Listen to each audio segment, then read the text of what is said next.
So yun po mga banateros, mga kabiyaya, isang mabiyayang araw po sa ating lahat at eto nga, pag-usapan po natin itong sinabi ni Atty. Sal Panelo or isa sa sinabi naman ni Atty. Sal Panelo at pinost ng ibang mga mainstream media na sinasabi nga ay na mild stroke etong si Pangulong Duterte. Wag naman ho sana, pag-usapan ho natin to at etong pag-aresto kay Pangulong Duterte, hindi daw nga po inaresto kundi isinuko ni Marcos Jr. etong si Pangulong Duterte sa ICC. Pag-usapan din natin lahat yan syempre. Grabe na no? Grabe na ho talaga ang nangyayari ngayon at patindi na ng patindi ang kademonyohan na nagagawa or ginagawa ng Administrasyong Marcos laban sa mga Duterte. Ay nako. Ewan ko ba kay Marcos? Ewan ko ba sa'yo Marcos? Sa lahat ng tumulong sa'yo, sila pa yung inagrabyado mo ngayon.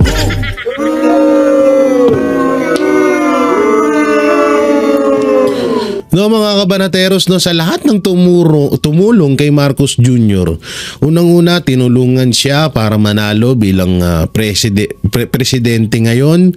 Pangalawa, tinulungan siya para maipalibing ang kanyang tatay sa libingan ng mga bayani o repaylo, tama? Pero anong isinukli niya, no? Kagaguhan talaga eh. Isang malaking kagaguhan talaga tong ginawa ni Marcos Jr. kay Pangulong Duterte talaga at sobrang ikinakasumpa ng buong Pilipinas at buong Pilipino itong ginawa niya. So ngayon, itong post ng isang mainstream media na nanggaling daw, di umano, sa sinabi ni Atty. Sal Panelo, titignan ho natin kung ito ba ay totoo at i-explain ho natin kung ito ba ay may katotohanan, no, para hindi ho tayo madali ng fake news. Oo, ng mga fake news. Lalo na yung mga tansu vlogger na mahilig mag-fake news. Nilalamig ako dito sa aking ang hina naman na ng aircon ko. Kalak ng teteng aircon na to. So eto, no, bago tayo mapunta doon, may papanoorin po muna tayong isang hindi rin yan. Isang video, no, at ito nga si Atty. Sal Panelo ang magsasalita. So panoorin ho natin mga banateros. Huwag mo kayo matakot. Ano ba tawag niyo? Martial law na nga. Mas worse pa nga ito sa martial law eh. Kasi pag sinabing martial law, hindi na sila sumusunod sa batas. Ano bang ginawa nila kay Presidente Duterte? Ano bang ginawa nila kay Pastor Kibuloy? Ano bang ginagawa nila sa pananakot nila sa mga political commentators, sa mga vloggers? Ano matawag mo dyan? Hindi ba? At least nung panahon ng tatay nito, merong semblance of democracy. Nakakabanat ka pa eh. Nakakapunta ka sa lahat ng mga detenido na ipagtatanggol mo pa. Dito wala eh. Ano pang ikakatakot nyo? Basta maging mahinahon tayo na lumabas. Kailangan ka ako isang malakihan, sabay-sabay at araw-araw na panawagan, calling the attention of this government to change. Good luck to this government because if it does not change, it will be the start of its fall. Grabe yun, palakpakan natin. Grabe yung bungad ni Atty. Sal Panelo, talagang panalo. Hindi talaga naman alam nyo, talagang totoo naman na talagang ito ay talagang martial law na. Dahil sa panggigipit na ginagawa ng Administrasyong Marcos. Doon pa nga lang, di ba, kaila Tebes, kaila Bantag, tapos sinunod ang KOJC, si Pastor Apollo Kibuloy, tapos sinunod si Vice President Sara Duterte, kesyo impeach. Tapos eto na, yung pagdala or pagsuko ni Marcos Jr. kay Pangulong Rodrigo Roa Duterte sa sa ICC. So, ganyan kalupit yung mga hayop na yan. Mga hinayupak. So talagang maituturing na, no, talagang tinuldukan na ho ni Atty. Sal Panelo, talagang maituturing na martial law kasi nga, at ang pinakamalupit pa dito, mas matindi itong tawag dito, mas matindi itong kay Marcos, dahil nung panahon nga naman ng tatay ni Marcos na si Marcos Sr. ay nakakabanat at nakakapagsalita ka pa, pero dito parang ayaw ka nang pagsalitain ni Marcos Jr. Ultimong mga vlogger na katulad namin ay ginigipit at parang gusto ng patahimikin. Gusto na kaming busalan ng aming mga bibig sa pagbabalita, na kami na lang talaga rin ang isa sa mga inaasahan ng mga tao, ng mga kababayan natin na makaka-update sila sa mga totoong balita, kasi nga nag-iisa na lang ang SMNI sa paghahatid ng totoong balita, no? So tama rito, so tuloy pa natin. Ganda ng banat ni Atty. Sal Panelo, bigay na bigay.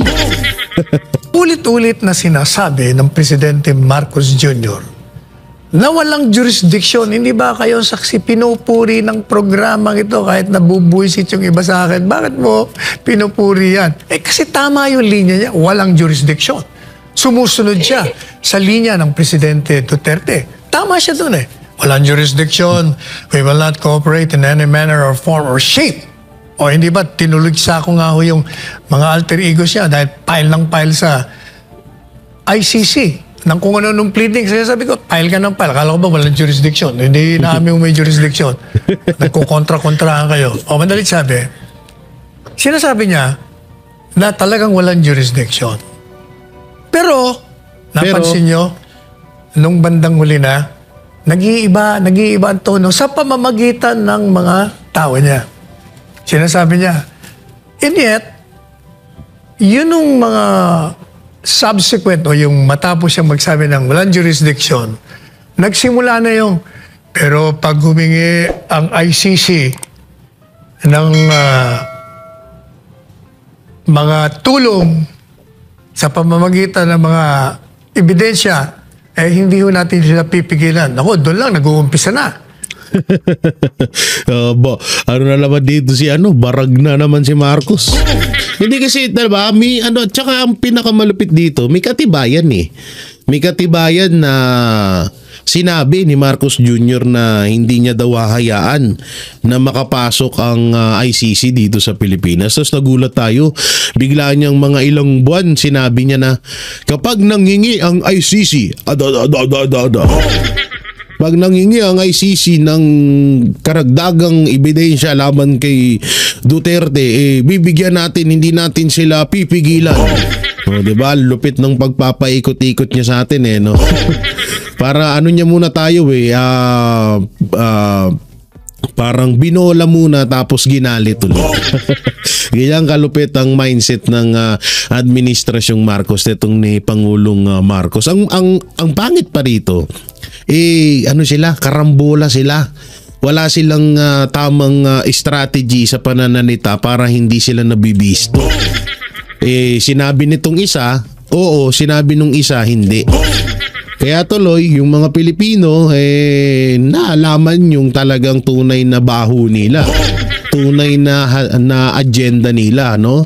Tunay na plano nila. Kasi nga, paiba-iba ng kay Remulla, papapasukin daw ang ICC.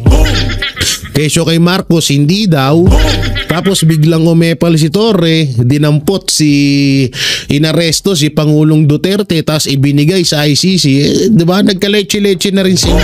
Tapos bandang huli, sisisi nyo sa mga vlogger, anak ng temang naman. Sisisi nyo sa amin. Ang malapit dito, sila na yung gumawa ng way na para mabisto sila ng taong bayan. Tapos ang sisi nila sa amin dahil fake news daw kami. Fake news daw yung mga vlogger. Mga fake news yung mga vlogger. Yung post fake news. Anak ng teting kayo nga una-unang fake news si Marcos. Wala daw baril nung sa pagsalakay sa KOJC. Diba? Isang malaking fake news na rin. Biruin mo manggagaling sa isang presidente yung ka-fake news. Ang katarantaduhan yun. Okay, Attorney Sal, pasok. Pagkatapos, eto na naman. Pag yung, anong tawag doon, Interpol, ay humingi sa atin ng tulong, obligado tayong tumulong kasi baka hindi naman tayo tulungan yan. O, ayan. Nakikita nyo, madalit sabi, pinapadama na ng administrasyon ng gobyernong ito na pag ang ICC ay pumasok, makiusap sa pamamagitan ng Interpol, ay tutulong siya. Madalit sabi, pinaalam. Ayan pa yung masakit dyan. Tinatanggi nila na papasukin ng ICC. Pero, nakapasok pa rin ng ICC sa pamamagitan ng Interpol. So, parang madaling salita, ginawang tulay ng ICC ang Interpol para makatawid sa atin at makuha si Pangulong Duterte sa pamamagitan ni Marcos. So, wala pa rin pinagkaiba. Ganun pa rin. Pinapasok nyo pa rin ang ICC. Anak ng teteng naman. Ginagawa nyo naman kaming tanga kayo eh. Yan ang hirap sa inyo. Tapos wag nababara kayo, sasabihin nyo, kasuhan yan. O hindi dapat ganyan. Kinakasuhan dapat yan. Okay, tuloy. Muna sa ICC. Kumbaga, binigyan mo na ng ideya, oy. Payag na kami, gawin nyo na yung dapat yung gawin. Yan ang ginawa. Kaya... Parang Attorney Sal, parang nagbigay ng hudyat. Parang nagsalita na, tawag dito, eto yung go signal ko ha. Pag nagsalita ako sa press con na medyo choppy ako, pinapanood kasi ako, naghang na naman siya. Alam nyo, tawag-tawa ako dun sa paghang ni Marcos eh. Sabi ko, arip na to, lutang na naman. Ganito. ICC, kapag nasabi ko na tong ganito, okay na, goods na tayo. Yun na yung pagkakataon nyo para kunin si Pangulong Duterte, ganun. Okay, tuloy natin. Sa pamamagitan ng mga ebidensya, hindi ho natin sila pipigilan. Doon lang, nag-uumpisa na. Pagkatapos, eto na naman. Pag yung, anong tawag doon, Interpol, ay humingi sa atin ng tulong, obligado tayong tumulong kasi baka hindi naman tayo tulungan yan. Ayan. Nakikita nyo, madalit sabi, pinapadama na ng administrasyon ng gobyernong ito na pag ang ICC ay pumasok, makiusap sa pamamagitan ng Interpol, ay tutulong siya. Madalit sabi, pinaalam mo na sa ICC. Kumbaga, binigyan mo na ng ideya, oy. Tama. Payag na kami, gawin nyo na yung dapat yung gawin. Yan ang ginawa. Kaya, madalit sabi, ginamit lang nila ang ICC. Talagang gusto nilang tuhugin, patayin itong mag-amang ito. Yan ang katotohanan ho dyan. Yan ang mali. Kaya naaawa rin tayo dito kay Marcos Jr., Presidente Marcos Jr. Kasi, binibigyan siya ng maling mga advice. Sapagkat tama na sana yung walang jurisdiction eh. Hindi pero ako ay medyo hindi papabor doon sa sinabi ni Attorney Salpanero na advice. Bilang isang presidente kasi talaga, maaaring maituturing talaga natin na lahat ng nangyayari ngayon kagustuhan din talaga ni Marcos. Totoo yan, di ako naniniwalang di kagustuhan ni Marcos to. At doon naman, siguro, ang pinupunto rito ni Attorney Salpanelo dahil parang may mga nag-uudyok or may mga nag-a-advise.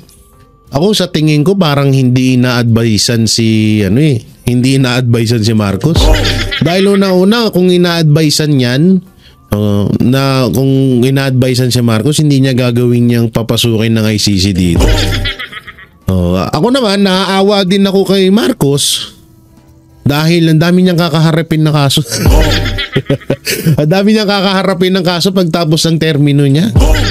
Oo, sandamakmak na parang sandamakmak na kaso ang kakaharapin ni Marcos sa oras na matapos na yung termino niya.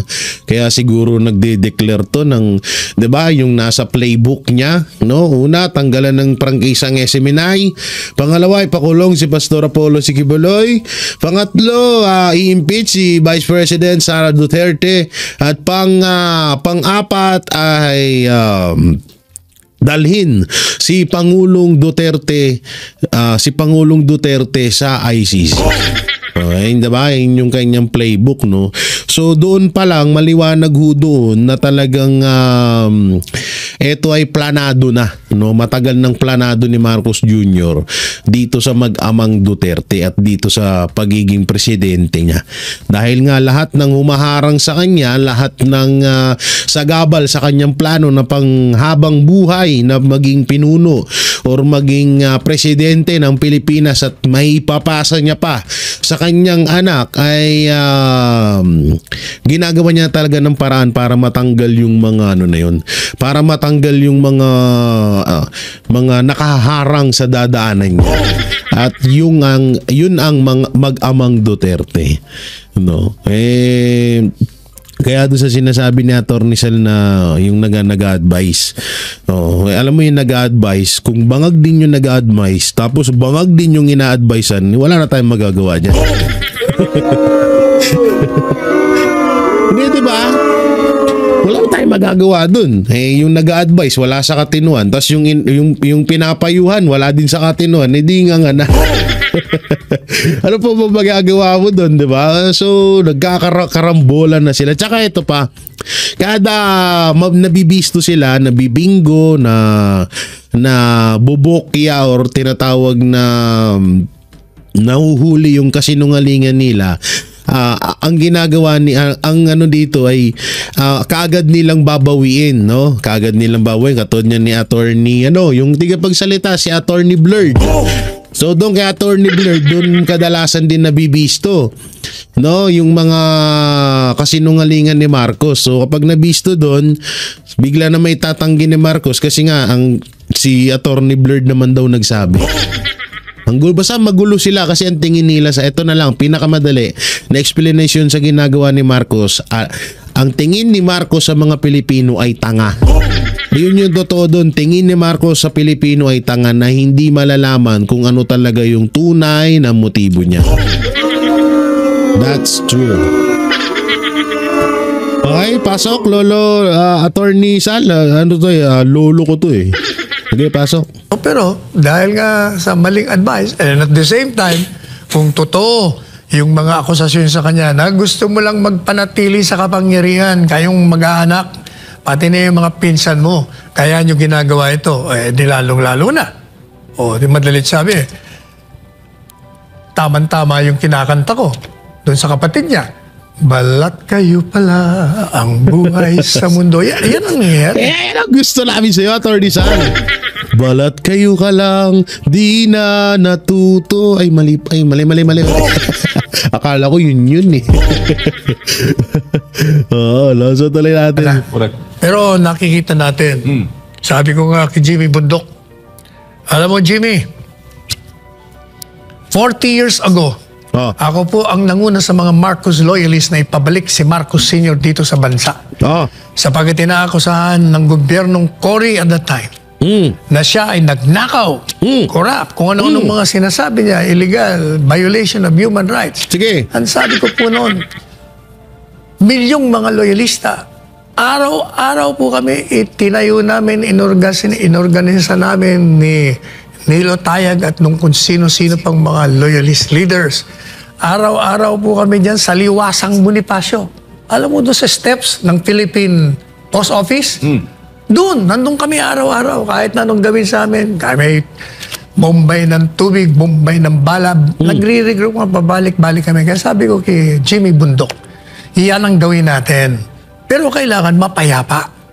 Sapagkat wag nating bigyan ng dahilan itong gobyerno nagamitan tayo ng karahasan. Yung iba naman, sinasabi, huwag ka tayo mag-rally kasi baka magdeklara ng martial law. Huwag mo kayo matakot. Ano ba man tawag niyo? Martial law na nga, mas worse pa nga ito sa martial law . Yun ang palagi kong sinasabi. No, yun ang palagi kong sinasabi. Na itong nangyayari na to ay martial law na talaga. Kasi itong lahat ng nangyayari na to, martial law na to. No, kaya yung sinasabi nila na parang kagustuhan ni Marcos na magkagulo para makapag-declare siya ng martial law, eto na ho yun. Nangyayari na ho ngayon. Ngani. Dito to, nangyari na ho ngayon talaga. Ayun na talaga yung galing na yung kay Attorney Sal Panelo. Mas papaniwalaan ko to dahil hindi rin naman to basta-basta si Attorney Sal Panelo. Isa sa mga pinakakilala at magaling na attorney to na kilala ng buong Pilipinas, diba? Doon pa lang sa ginawa pa lang sa lahat ng ginagawa, biro mo, kinokontrol yung media, kinokontrol yung mainstream media. Diba? Ginigipit ang social media na hindi nila kapartido.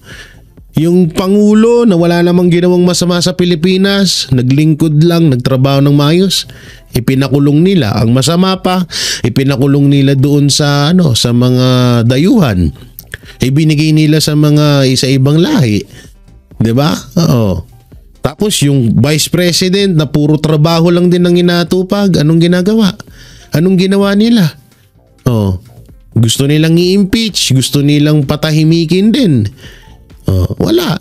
Sabi ko nga sa inyo totoo nga yung sinabi ko na to sa mga video ko na itong nangyayari ngayon ay maituturing na talaga nating isang ganap na martial law. Ganap na talaga, wala nang pagdalawang isip, tatlong isip dito. Martial law na talaga ito.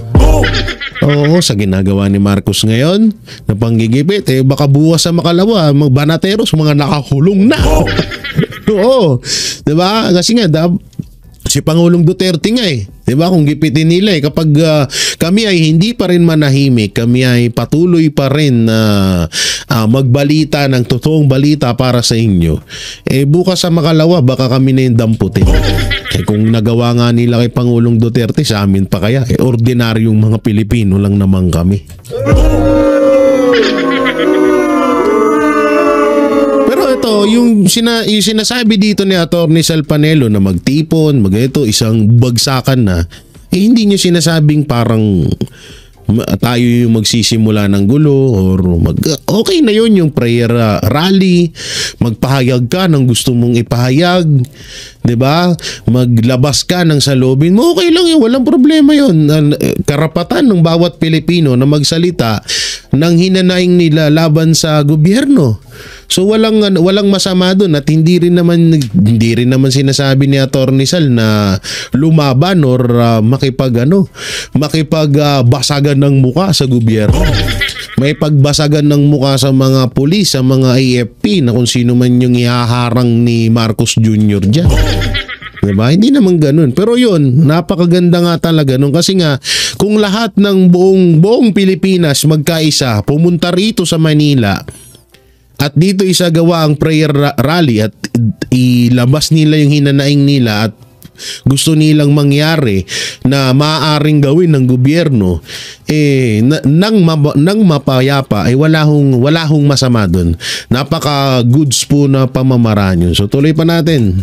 Kasi pag sinabing martial law, hindi na sila sumusunod sa batas. Ano bang ginawa nila kay Presidente Duterte? Ano bang ginawa nila kay Pastor Kibuloy? Ano bang ginagawa nila sa pananakot nila sa mga political commentators, sa mga vloggers? Ano matawag mo dyan? Hindi ba? At least ng panahon ng tatay nito, palakpakan natin sa Attorney Sal Panelo, galing. Totoo. Hindi, totoo talaga. Kung talagang na ba to? Kasi ang martial law, bawal ka ng lahat yan, tablado. Batas ng Pilipinas, tablado yan. Batas ng dapat mataas ang tingin mo sa mga AFP, sa mga PNP, pero para sa kanya, ganun na yung martial law ngayon. So, tignan mo kung eto na lang sa PNP. gaano nila ipahiya ang mga kapulisan. 'Di ba? Kawawa yung mga kapulisan natin. Naging okay na 'yan eh. Okay na inayos na ni Pangulong Duterte ang tingin ng mga Pilipino sa mga kapulisan. Tingnan niyo na ba nangyari? Ano ba nangyari? 'Di ba? Bumalik ulit na kinakamuhian ng mga Pilipino ang mga kapulisan.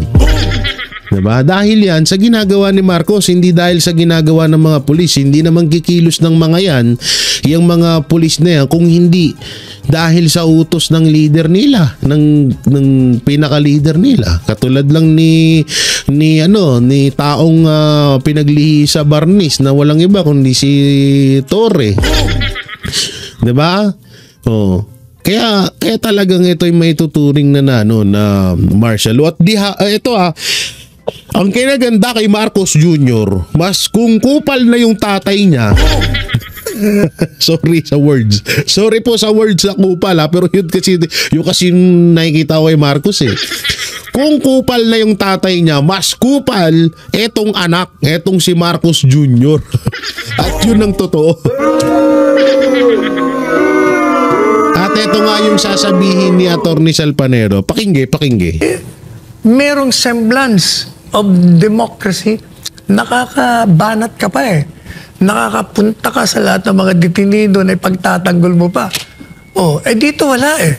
Ano pang ikakatakot nyo? Basta maging mahinahon tayo na lumabas. Kailangan ka ako isang malakihan, sabay-sabay at araw-araw na panawagan. Calling the attention of this government to change. Sabi ko, hindi ba? Sa isang panayam, ang sabi sa akin ng anchor na si Karen Meno, good luck, Attorney Panelo, to your petition for writ of habeas corpus. Hindi ba ang bilis na sagot ko? Good luck to this government because if it does not change, it will be the start of its fall. Hindi ba?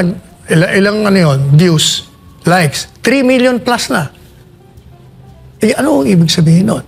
Ibig sabihin, yung mga nakarinig doon, nakapanood, nagka-agree sila na kailangan ng gobyernong ito'y makinig po kayo sapagkat hindi po pwedeng mauupo na lang ang taong bayan at manunod sa inyo na walang ginagawa. Pinakita na sa inyo sa panahon ng tatay po ninyo, Mr. President. O nga pala, paalala, yung sinasabi kong na-stroke si Pangulong Duterte, hindi dito sa video na yun, may picture tayo papakita. Tuloy. Na pinalayas siya dahil ang taong bayan nagalit. Sa panahon ni Erap, ganun din ang nangyari. Hindi na ba kayo natuto? Ang ganda-ganda, nagkaroon kayo ng political capital. Di ba, sa lahat ng mga pahayag ko, lahat ng articles ko, sinasabi ko, you have resurrected the name of the Marcos. Ang ganda. Ituloy-tuloy mo na yan. Naku, sinira mo. Ayan na naman tayo. Deja vu na naman tayo. Babalik na naman tayo. Kaya kailangan iparamdam mo natin. Alam nyo, hindi mo madadala ito sa iyakan. Hindi mo ito madadala sa banat tayo ng banat sa social media, sa text, sa chat. Kailangan physical, bodily presence ang kailangan natin. Basta mapayapa, maniwala kayo. Tanda mo si Gandhi? Si Mahatma, milyon-milyon ang kalaban niya. Naupo lang siya, wala ba?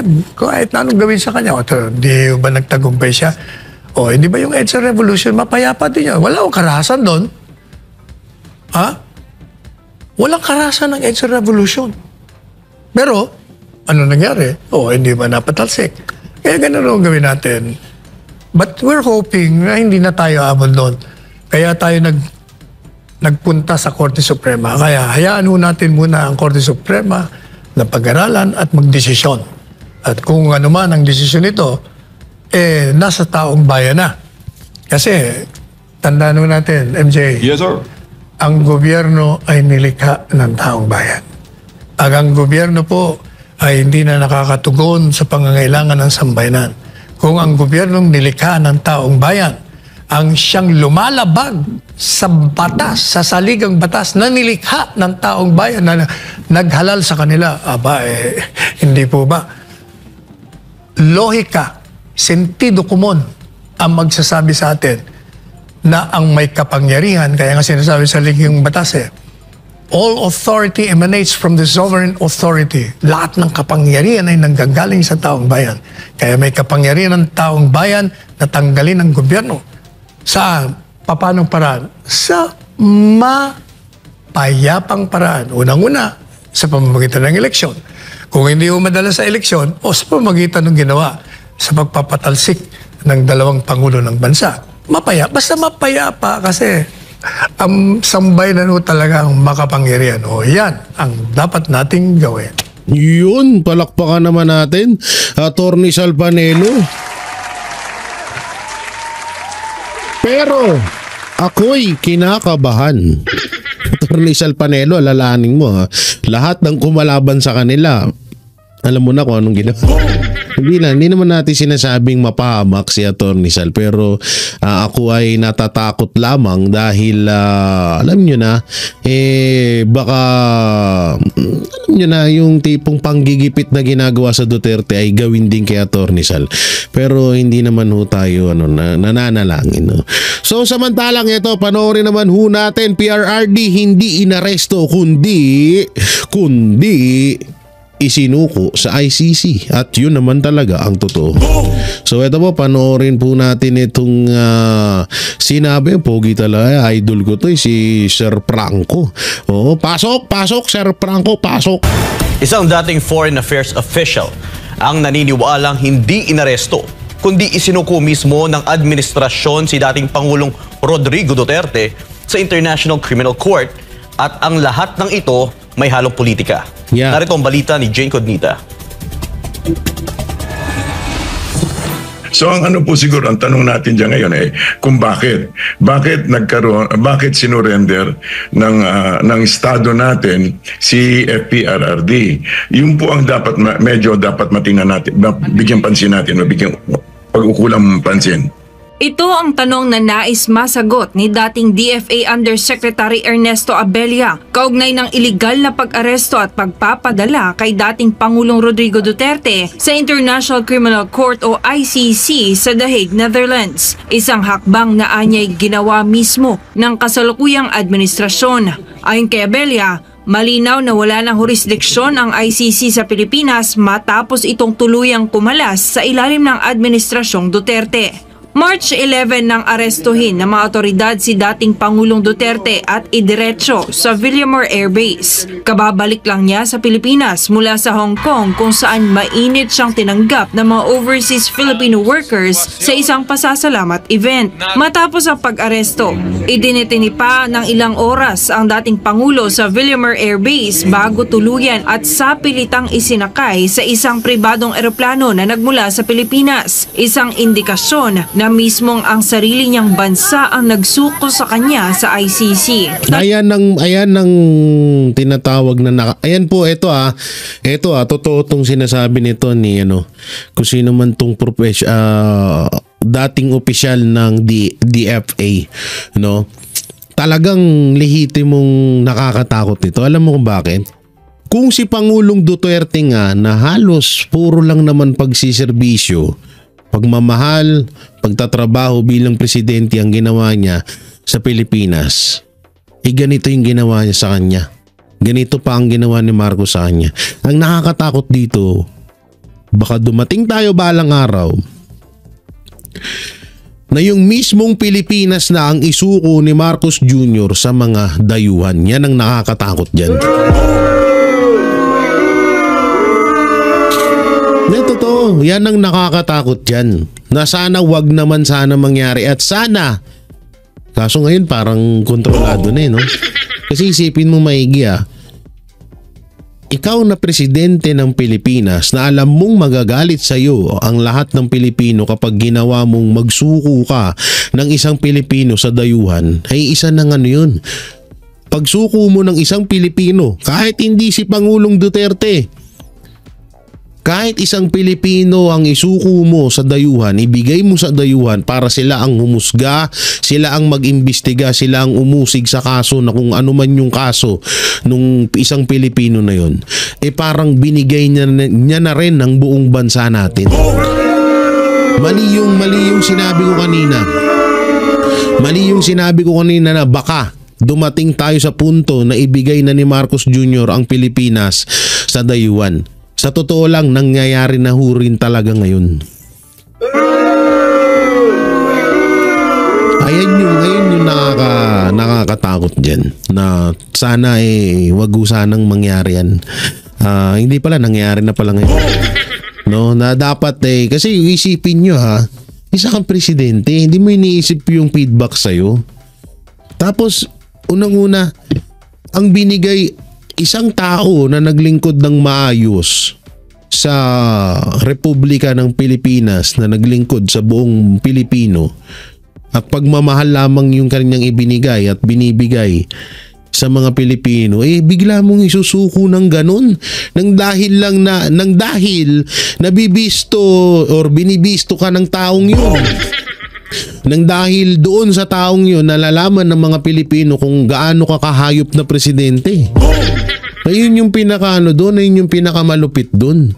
No, ewan ko na lang pero basta para sa akin talagang alam niyo, kontrolado na. Etong ginawa nila kay PRRD, ito yung patunay na talagang kinokontrol na tayo ng mga puti. Kinokontrol na, hawak na ho ng mga puti ang buong Pilipinas. Yan ang nakakatakot talaga dyan. Ang masama nito, maulit na naman yung dati nung panahon na ang mga puti ang nagmagahari sa sariling bayan natin, tapos tayo na mismong nagmamay-ari ng bayan na to, tayo yung gagawing alipin. Ayun yung masakit dyan. Sa naunang pahayag ni Pangulong Bongbong Marcos na hindi makikipag-cooperate ang kanyang administrasyon sa investigasyon ng ICC sa kampanya kontra droga ni Duterte. Pero nang arestuhin na si Duterte, hirit ni Marcos Jr., sa Interpol daw sila nakipagtulungan at hindi sa ICC. Ang Interpol... Bobo talaga, puta. Ay, wala tuloy. Ang tanga talaga, no? Biruin mo isipin nyo Katulad na sinabi ko nga kanina, diba? Sabi ko, ang Interpol, ang ICC di pinayagan na makapasok sa Pilipinas. Hindi daw pinayagan, sabi ni Marcos. Tapos, ang ginamit ng ICC ay Interpol. Tapos yung Interpol, pinayagan ni Marcos Jr. So anong ibig sabihin nun? Anong nun? Di ba walang pinagkaiba? Pinayagan mo pa rin ng ICC sa pamamagitan ng Interpol. Nakranteting naman, ginagawa nyo naman kaming tanga ka. Visit no? Ito explanation Ang Interpol is just an implementing agency. Ang tunay na talagang nagkaroon ng ang nangyari for some particular reason na nagkaroon, kasi in the beginning the state said na dapat walang jurisdiction ng ICC dito sa atin, and in fact a number of times the head of state said that the ICC does not have jurisdiction over the Philippine situation. Pero ang nangyari, nagkaroon ng change of heart and change of mind nung nagkaroon sila ng political challenges. Naniniwala si Abella na politika ang pangunahing dahilan kung bakit naganap ang mga pangyayaring ito laban kay dating Pangulong Duterte. Maaalalang lumalim ang sigalot sa pagitan ng unity team ni Pangulong Marcos at Vice Presidente Sara Duterte matapos questionin ang confidential at intelligence funds ng Office of the Vice President at Department of Education noong Setyembre 2023. Mga pondong parehong hawak ni VP Sara noon. Lalo pang tumindi ang tensyon nang magbitiw si VP Sara bilang DepEd Secretary at nang tangkain sa Kamara na isulong ang People's Initiative, isang hakbang na mariing tinutulan ng dating Pangulo. Hindi, ako sa tingin ko nakahalata nakahalata na si Vice President Sara Duterte na may ginagawang karumal-dumal itong mga hayop na. Hindi, para sa akin siguro talagang nasaksihan ni Vice President or baka sinabihan si Vice President. Alalahanin nyo may sinasabi si Vice President na video na hawak niya. No, may mga ebidensya pa. Sa totoo nga nasa kalingkingan pa lang tayo. Wala pa tayo sa exciting part. sa exciting part ng isyung ito. Lahat ng siguro mga nasa sa 100%, mga 20% pa lang yung nalalaman nating kabulastugan na ginagawa ng Administrasyong Marcos. Wala pa, hindi pa nailalabas lahat. So baka sinabihan or baka pinaalalahanan na ni Marcos etong si Inday na, "Oy, Inday, magnanakaw tayo ha." Kaso si Inday hindi pumayag. Hindi ako magnanakaw, kayo na lang. Biglang nag-isip agad yung pinsan. Pinsan, nasnip. Pinsan, mukhang hindi natin kaalyado yung isa. Lalaglag tayo niyan. Unahan na natin. Baka tayo pa maunahan yan, hindi lagot tayo, lalanin mo, Duterte pa naman yan. Yun na nga yung ginagawa nila ngayon. Ang lupit, diba? Sige, tuloy. Sa pananaw ni Abella, tila iniisip ng kasalukuyang administrasyon na hindi sila mananagot sa taumbayan sa pagsuko kay Duterte sa ICC. Antayin nyo lang. Ay, wait lang. Antayin nyo lang, ha? Antayin nyo lang. Wait, huwag kayo masyadong atat. Hindi, wag mo isipin, Marco. Gayon, kayo yung nasa kapangyarihan, hindi nyo pa talaga yan mararanasan. Pero darating, sabi nga nila, panapanahon lang yan. Diba? Sino ba kumanta nun? Si Imelda Papin ba? Parang lang yan, gulong ng palad. Minsay nasa ibaba, minsay nasa itaas. Ganon, no? Panapanahon. May panahon kami na kami naman yung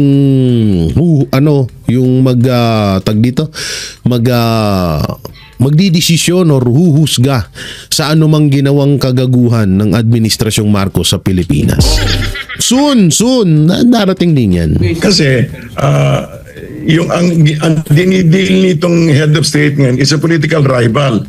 By passing it on to the ICC, he washes off his hands for any, kumbaga, hindi siya mananagot doon sa mga sympathizers, mga supporters ni FPRRD, pero he will be able to neutralize a political rival or somebody who's proving to be a political obstacle para sa kanya.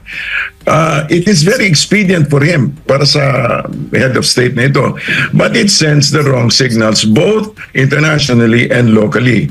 Sa naging hakbang ng Administrasyong Marcos Jr., lumalabas na mahina ang sistema ng hudikatura ng Pilipinas sa mata ng international community. Ito si Jane Cognita, News Citizen. Yan liwa-liwanag niya, no? Salamat dun, ha. Buti na lang talaga merong DCAR 1026 News. Merong SME9 na totoong nagbabalita. Alam niyo tawag dito kung wala yung SMNI, kung nagpatinag kung nagpadala sa mga bayad, sa mga pananakot si Pastor Apollo Sikibuloy, wala tayong ngayon, wala tayong mapapanooran. Hindi natin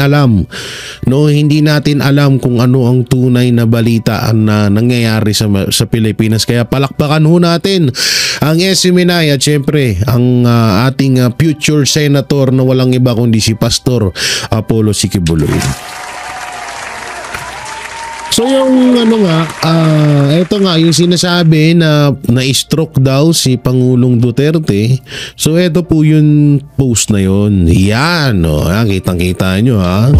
Ang pogi ko dyan. Ay, hindi pala ako yan, si Lolo Sal pala yan. Lolo Sal! Ay, sorry. So yan, dito kasi post kasi ito ng Hinayu na abante, isa rin to sa mga walang kwentang media. Oo, ito puro chismis lang alam nitong Abante News na to. Dito sabi niya, parang na mild stroke umano si dating Pangulong Rodrigo Roa Duterte base sa initial appearance niya nang humarap sa pre-trial chamber Tama ba? Chamber pala. Chamber ang puta. Chamber. Tama ba? Chamber. Ang layo ng camera ko. Buisit. Basta yun na yun. Oo. International Criminal Court or ICC. Oh, so yan daw sinabi daw ni Atty. Sal. Eto sinabi ni Atty. Sal is parang kasi nga ang bali-balita ayon kay Senator Bongo parang hindi iba daw na gamot ang ipinapainom kay Pangulong Duterte. Hindi daw yung iniinom niya rito na ipinapainom ng kanyang pamilya dito sa Pilipinas. So hindi ata or mali ang pinapainom. Kasi kung makikita talaga natin din ho doon sa video na kung saan ay may sa nagawang naisagawang pre-trial ng ICC doon sa Netherlands talagang lupaypay or mahinang-mahina si Pangulong Duterte. Para nga siya talagang na mild stroke. Pero sana wag naman ho sana na mangyari at dumating pa sa puntong yun dahil talaga promise kung ngayon pa nga lang na nabitbit nyo si Pangulong Duterte dyan sa ICC, sa Interpol dyan sa Netherlands na nagwala na ang buong Pilipinas. What if na lang na may mangyaring masama kay Pangulong Duterte? Wag naman ho sana, pero sinasabi ko sa inyo, imamarka nyo talagang mamarka sa historical or sa history ng buong Pilipinas ang galit ng taong bayan. Kaya sana naman wag. At ayun doon din sa mga kapwa natin, sa mga kababayan natin, wag din ho kayo masyado magpapaniwala agad.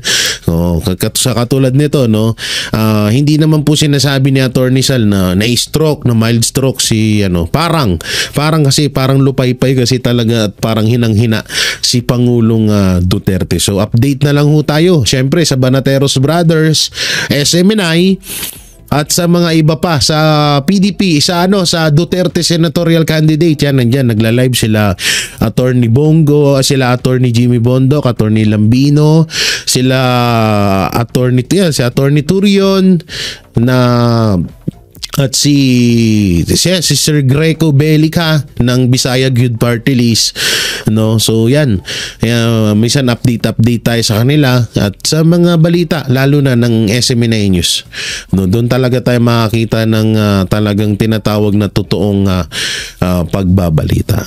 So yun mga Banateros, mga kabiyaya, anong maikukomento nyo sa mga napag-usapan natin? Comment nyo lang po dyan sa baba at syempre don't forget to like, share, comment and subscribe sa ating YouTube channel. Paipindot na lang din po yung bell button para lagi kayong updated sa ating mga video araw-araw. At syempre, wag nyo rin kakalimutan at wag na ho kayo magdalawang isip na straight Duterte senatorial candidate. Ang Duterte kung tawagin, kasi 10 po yan.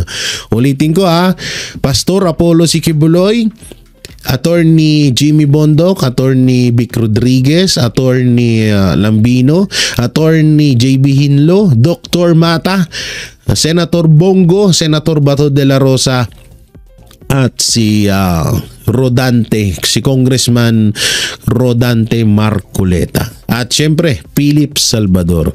So yun, maraming salamat. Ingat po kayo palagi. God bless and peace and bye-bye.